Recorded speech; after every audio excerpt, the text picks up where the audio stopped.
So first of all, Cuckoo translator is here if you don't speak English, or if it's easier for you, because ang Cuckoo ajik dyan mo tayo. So my talk today is about the journey using ClickHouse to optimize ClickHouse. It's going to be about a problem that if you've used ClickHouse, is very obvious the solution. The point is not about like advanced performance optimization. It's just a methodology. So hi, I'm Antoine, and today I want to share how we built a continuous performance improvement system for our ClickHouse deployment. So this isn't about a one-time optimization. It's about building a virtuous cycle that makes query optimization a developer experience. So first, let's talk about what's the context for this talk. So I'm working along with a small group here. We've been building humanlog.io, which is an observability platform. And we're tackling a new workflow for observability. It's something that doesn't exist today. So our focus about humanlog is making observability developer first. So we believe that observability should start on your laptop and not only in production. So the idea is that when you're debugging, or if you want to try like iterate on your dashboards, your alerts, or things like this, it should start locally, not only when you're in production. So we built humanlog starting from the bottom up, starting on your laptop. And then we started to work on the hosted version once we had a prototype working. And for the hosted version, we use ClickHouse because obviously, it's great at this. It handles millions and billions of events, and it continues to be fast and it's easy to use. So as we moved our query language to ClickHouse, we worked on changing our transpiler to generate ClickHouse SQL. When we got our first query working, we were quite happy. Everything translated from our query language to ClickHouse, and it executed, and then it worked. We got results back, and they were correct, and they matched our test suites. But the problem is it was very slow. So that's great. That's great. Honestly, we were just happy it worked at all. It's just the first light when you get it, and it just works. It's great. And then it's also great that it was slow because it means we've got bread on the table. We've got obvious things to eat right now and things to do right now. And that's our job. If you're building an observability platform, then people are going to run all kinds of queries, and you need to become good at making them fast. So we're not going to fix this one first query by making it fast and then calling it a day. We're going to be doing this as a practice all the time.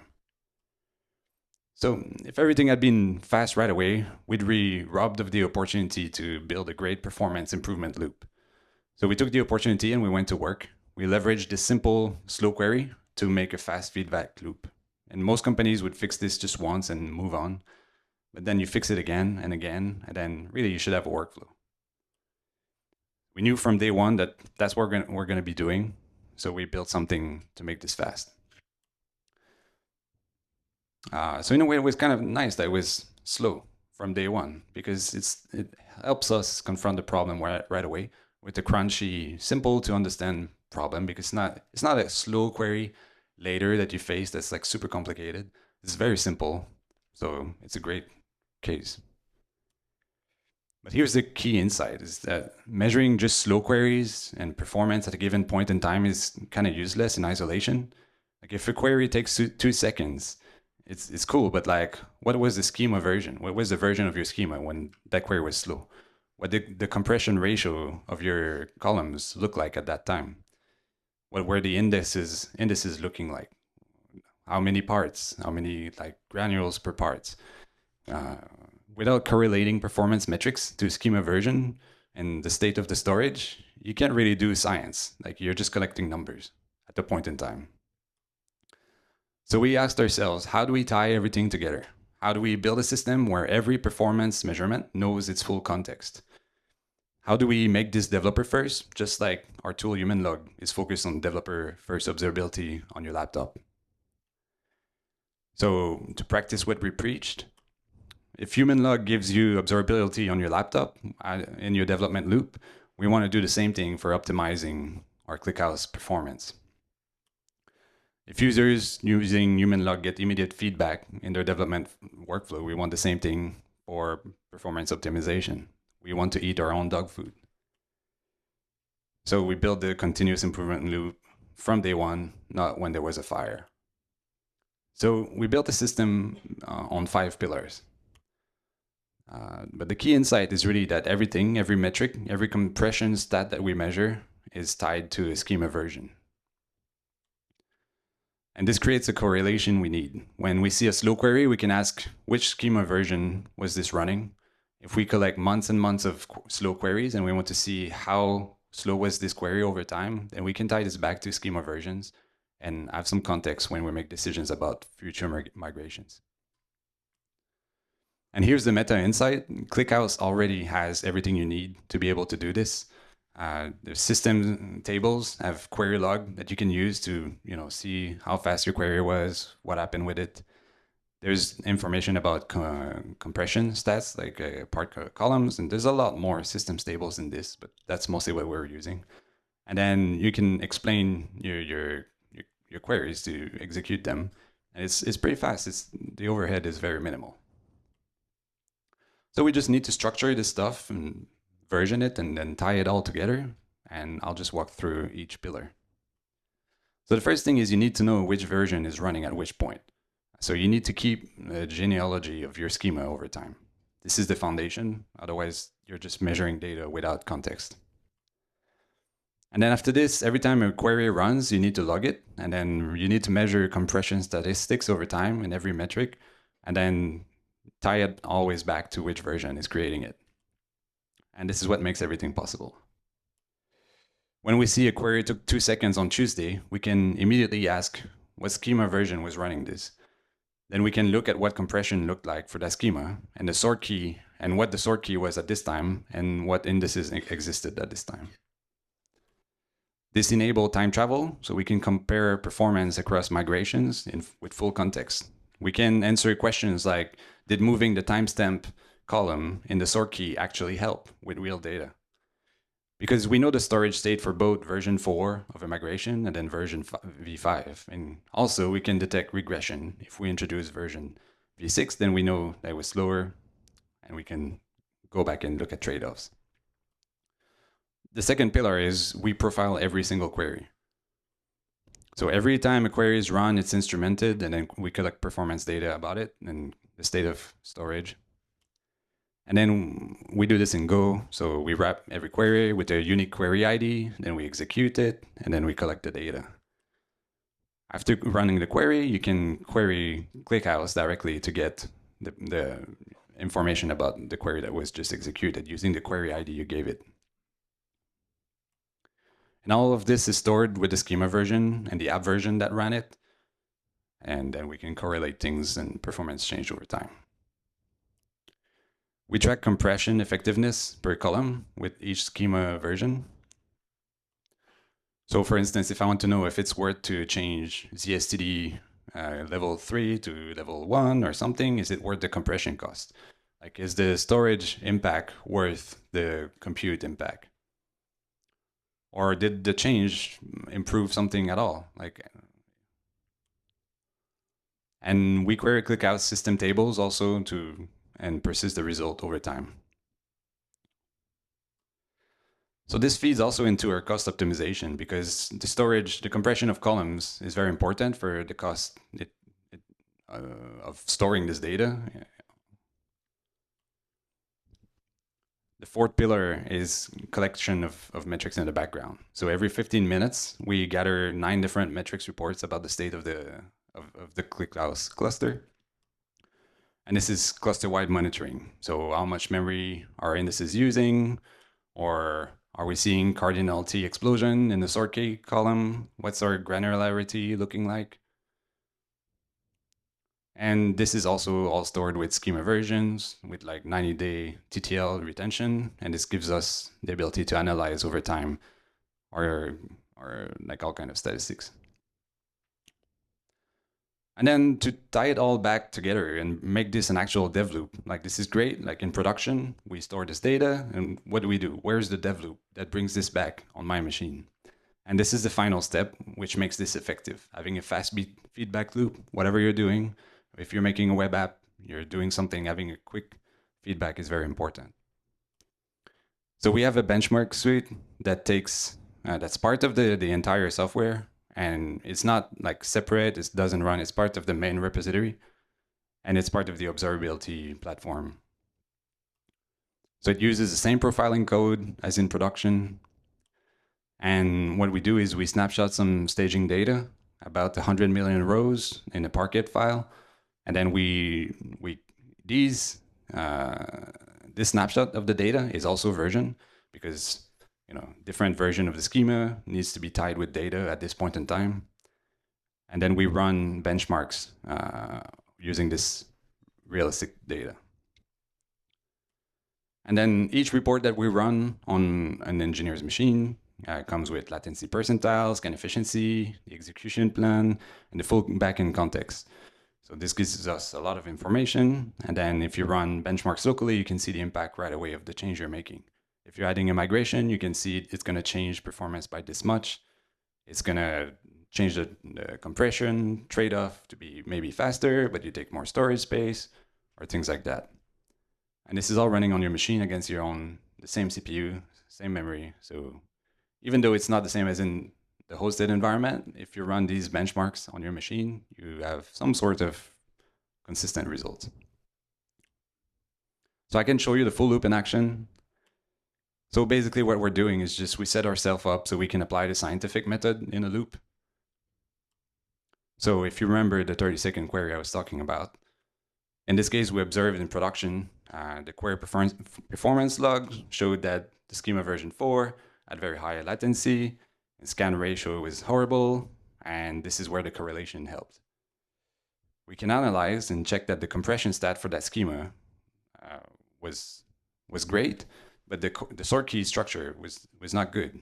So we looked at the order by clause for this table. And obviously the thing we were querying, which every observability platform is querying first by, is always by time. And it was the last key in our order key, which is, like I was saying, it's a very obvious solution, a very obvious problem, but it's nice to, create a almost deliberate problem just to create a feedback loop. So our hypothesis is that ClickHouse couldn't skip granules. It was scanning parts.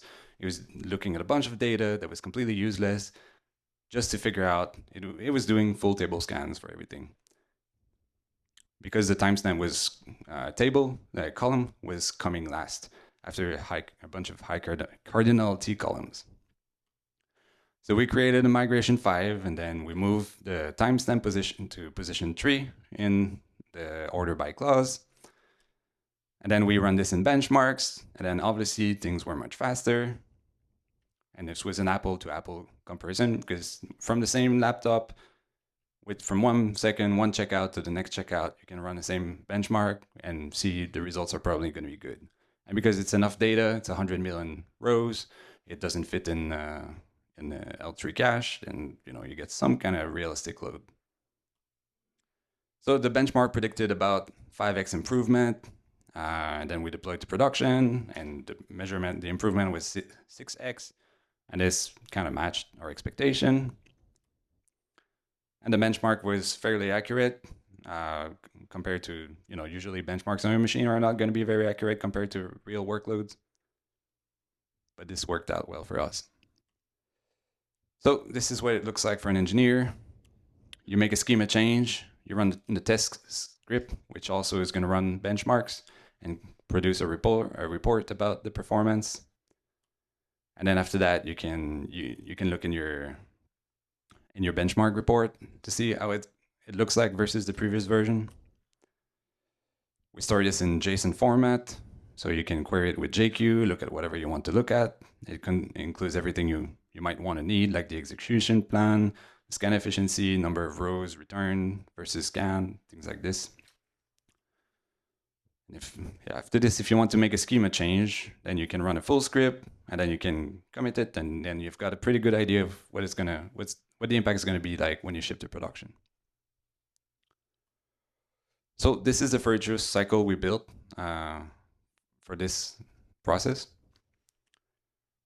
Production queries feed our observations, and then after that we can analyze patterns, identify bottlenecks, create migrations, validate in benchmarks, deploy to production, and then monitor the impact.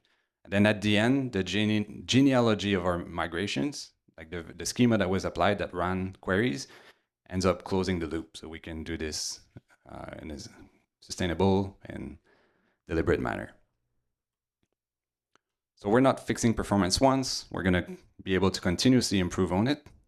And we have a completed story of our schema evolution. So I think that's great. So 5 key takeaways. First is ClickHouse has everything you need to monitor itself. You just need to structure it. So you can look in the documentation. There's extensive documentation about the systems tables. The second is don't treat benchmarks as a separate tool. I think you should integrate them in the same code that runs production. 3, you should track schema versions with your data so you can compare performance across migrations. 4, you should apply the scientific method to performance. It's not ad hoc work. You should make it reproducible, measurable, and systematic. And 5, build a developer-first loop from day one. If you know you'll be optimizing forever, and you will be, make it part of your development workflow from the start, not after the first fire. So the meta lesson here is we eat our own dog food. Human Log's philosophy is developer-first observability, and we do the same thing for our own infrastructure. And the result is that engineers that work on that project, that collaborate with us, are able to see the impact of their work right away in their development loop. So we're not doing one-off fixes. We have confidence in what we're doing, and we can catch regressions early. And we keep storage costs under control because of that. So I think that's what it means to build a virtuous cycle from day one. A few implementation highlights. The overhead is pretty minimal. Profiling can be toggled for each query, but in reality, we just turn it on all the time because it's very fast. And we run background collection every 15 minutes, and it's pretty easy to use ClickHouse on optimization to store this data. So it doesn't take much space in your storage. The automation this is automation friendly. So the JSON reports can be easily consumed by LLLs. If you don't want to become an expert at ClickHouse on day one, you can tell it to look in these benchmark reports and figure out what the problem was versus the schema, and then run benchmarks in a loop. You can also add this to your CI, CD, have JQ scripts to detect regressions and failure deployments if you have egregious performance regressions. So to wrap it up, the key insight here is to use your databases on that capabilities to optimize it. And ClickHouse has really amazing telemetry built in. You just need to structure it and make it part of your development workflow. And yeah, build a virtuous cycle from day one. And thanks for listening. And if you're interested in observability and ClickHouse, please reach out and come talk to me. I would love to meet as many ClickHouse engineers as possible. And I'm happy to take any questions if you have any. Thank you, Antoine. Thank you. Let's take 3 questions. Yep. 90일이 정확하게 어떤 거를 말하는 건지를 이해가 안 돼서요. 그게 개발자가 데이터를 올려서 그걸 90일 동안 했을 때, 그러니까 디벨로퍼 5 days, 90 days, 그게 정확하게 어떤 걸 얘기하는지 그거를, 그러니까 동작하고선 90일인지, 그러니까 스타팅 타임을 잘 모르겠어서. To help the translation?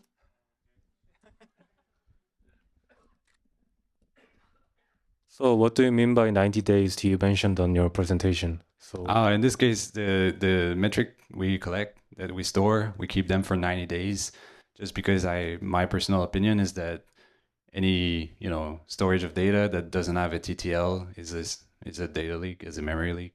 Anyway, we could store this for more than 90 days. It just seems good enough to be able to track regressions. 저희 그 매트릭을 90일 동안 보관하고 90일이 지난 매트릭은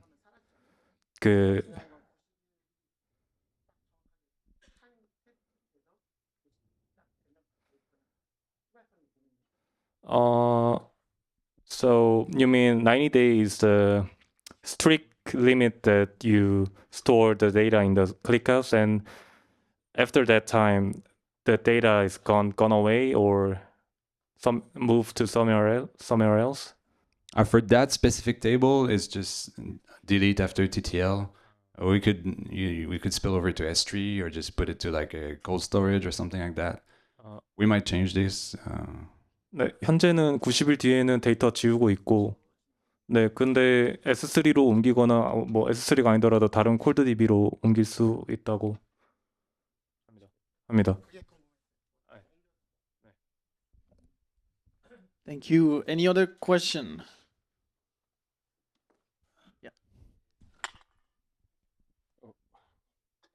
우선 한국어로 질문하고 영어로 질문 드릴게요. 네. 우선 그러니까 만약에 퍼포먼스 리그레션, 그러니까 성능의 저하가 일어났을 때 그거를 픽스를 했어요. 근데 그 픽스가 다른 쿼리 패턴에 대해서 이제 성능 저하를 일으킬 때 그 두 관계에서 어떤 그 우선순위를 갖고 어떤 픽스를 정하시는지 그게 우선 궁금하고요. So my question is like when it happened, the performance regression at first, and it caused like some sort of parent's query is digression, but it's still like a make performance regression. And anyway, you find like you will fix it or not, but another day that code change like a cause the other performance regression on the other like part of like the other pattern of the query. What you put on, I mean, how do you set up the priority to which like a code change you choose?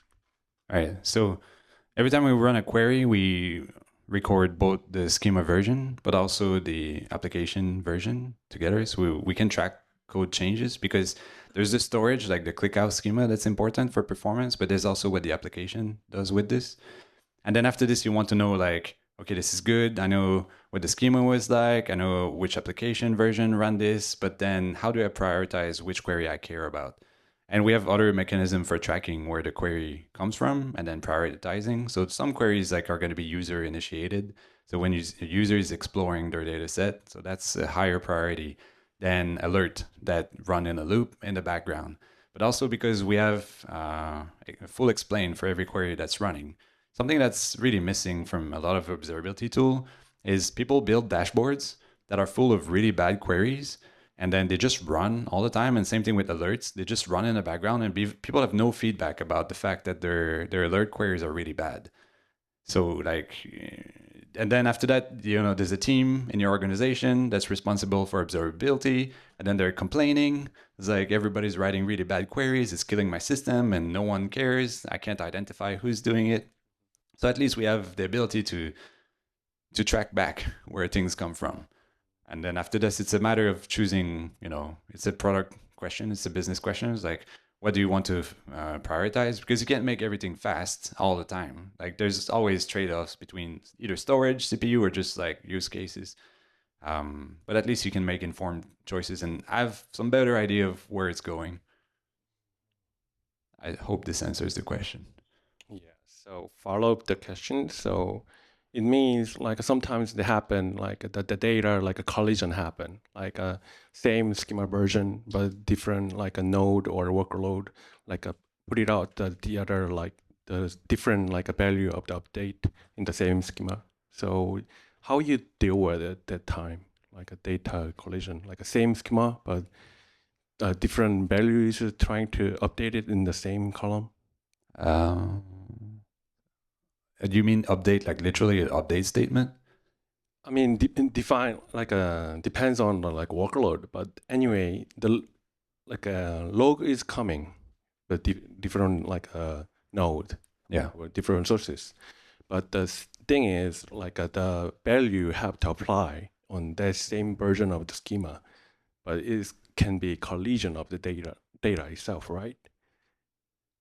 I'm not sure I understand. You mean like if you insert like logs, let's say we're storing logs and you insert twice the same log, like the shape of the data changes the performance? Is this what you're saying? So, I mean, so you insert like each entry for even the same schema version, but different value, but you put it into the like a temporary table and then merge it later, or how? We just record everything as an event. So we don't update. We just like keep it. It's basically we're tracking metrics, right? Events.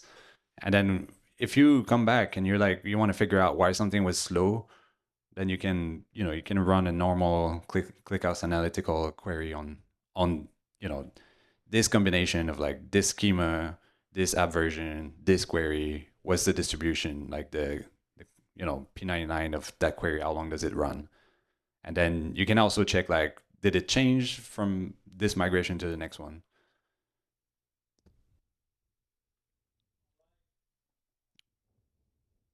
All right, thank you. And for more questions to Antoine, let's wait for the networking. Thank you so much. Thank you.